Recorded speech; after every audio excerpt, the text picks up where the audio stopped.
No one knew why she screamed, because the sky had betrayed her before she even hit the ground. The helicopter had seemed ordinary, routine, until Elena Hale noticed the way the men around her shifted, the way their eyes flicked toward her with something unspoken. It was too subtle to name at first, too quiet, but instinct, honed by years of surviving impossible missions, screamed at her something was wrong. Before I tell you what happened next, tell me in the comments if you'd survive a fall like this, and from what height. Then, without warning, the shove came. She didn't even feel a hand, only the betrayal of air ripping past her. The world flipped, the wind shrieking in her ears, and suddenly she was plummeting through a sky that had once felt familiar, now a merciless void. No parachute, no warning, nothing but sheer, violent freefall. And yet, Elena Hale was not just a ranger. She was a ghost in human form, trained to survive the impossible, to turn disaster into leverage. But this was a leap into true unknown where instinct and luck collided violently. The fall wasn't just physical, it was psychological. The betrayal, the sudden awareness that someone she trusted wanted her dead, pressed down on her like gravity itself had doubled. And as the wind shredded at her body, Elena didn't scream. She calculated. She hit the water like a cannonball. The ocean swallowed her in darkness. Pain exploded in her ribs and shoulders. Every muscle screamed. Her lungs begged for air. And yet, somewhere deep beneath the surface, a stubborn, raw pulse of defiance refused to die. She thought she would drown. She was wrong. Memories of training, countless missions where she had faced certain death, flickered in her mind. Her legs kicked. Her arms clawed upward. And then, finally, she broke the surface, gasping violently, water streaming from her hair. Eyes wide and scanning, she was alive, but not safe from the cliffs above. Shadows of the helicopter lingered, not chasing, watching, calculating. Someone had expected her. Death, they had wanted it. And they had known, they always knew, the risks of leaving her alive. The coastal village was small, almost forgotten, perched precariously on jagged cliffs. Lights flickered, lanterns swaying with the wind, windows fogged from heat. Elena stumbled toward it, every step a negotiation between pain and survival.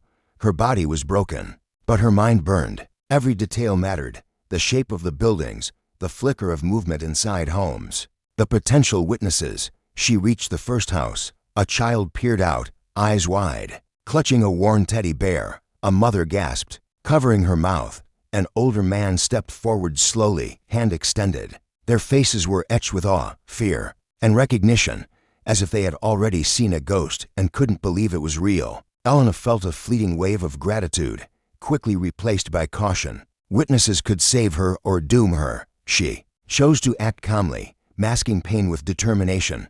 "I need help," she said quietly, "but no one must follow me." Inside, the small house smelled of firewood and salt. A battered radio sat on a table. Elena reached for it, trembling. She scanned frequencies, her fingers moving with the precision of a surgeon, until she caught the unmistakable military signal. And then she heard the words that made her blood run ice cold. Target confirmed, neutralized, no further recovery. Operation closed. She froze. Target neutralized, closed. They hadn't failed to kill her. They had intended to erase her.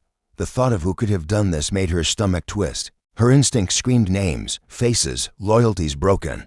Betrayal wasn't random. It was surgical. And the worst part, they believed she was gone.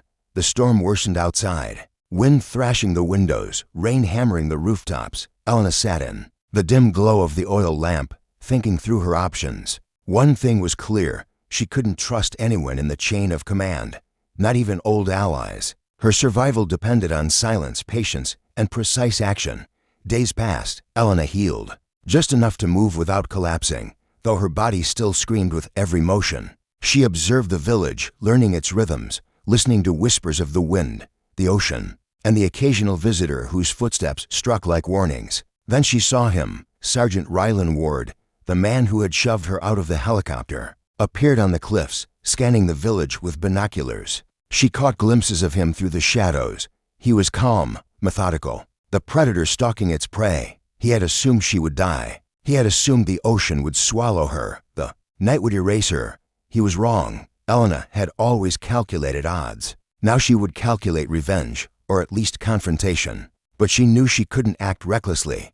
Not here, not with innocent lives at stake. The night became a chessboard. Every sound, every shadow, every creak in the houses mattered. Elena moved silently, always hidden, always observing. She set traps, mental, psychological, ensuring Ward and his men would realize she was alive, but never know where she would strike. The final confrontation came without warning. Military trucks appeared along the dirt path leading into the village. Soldiers spilled into the streets, a wave of dark uniforms, boots stomping with lethal purpose. Lanterns swayed violently as the villagers froze behind doors and windows. Rain fell in sheets, slicking the cobblestone paths, making every movement perilous. Ward stepped out of the shadows, eyes locking with Elena's across the street. "You were supposed to be gone," he said, voice low, edged with disbelief and fury. "You assumed wrong," she replied, every word measured, controlled. He gestured, signaling his soldiers forward, but Elena raised both hands slowly, not in surrender, but in control, a command that froze the moment. "You want me? Take me, but leave them out of it," she said. Her voice carried over the rain, over the pounding boots, over the fear of witnesses. The soldiers hesitated. The villagers' eyes widened, and in that pause, the moral weight hit. Even trained killers flinch in front of innocence. Ward knew it. He had underestimated her presence. Finally, he signaled a retreat. Engines roared to life, trucks disappearing into the misty darkness, leaving only the echo of what had almost become a massacre. Elena exhaled, drenched, shivering, but victorious, not in blood, but in strategy, cunning, and moral strength. The villagers approached cautiously. The old fisherman who first helped her stood in front of her, nodding with quiet respect. "You cannot stay," he said. "I know," Elena replied. Her eyes scanned the cliffs, the endless ocean, the sky that had tried to betray her. "But I survived for a reason." Somewhere in the distance, the clouds parted just enough for a faint streak of moonlight, and for the first time since the fall, Elena allowed herself to feel it. Purpose, control, justice. The storm wasn't over. It never would be, but she had reclaimed her agency. Because courage doesn't vanish. It hides, waits, and strikes when the moment is right. And sometimes, the girl pushed from the sky becomes the ghost that watches, unseen but undefeated. Over all who underestimated her. If this story gave you chills, tell me in the comments which part shocked you the most. And subscribe for more gripping tales that dive into the dark and mysterious corners of survival and betrayal.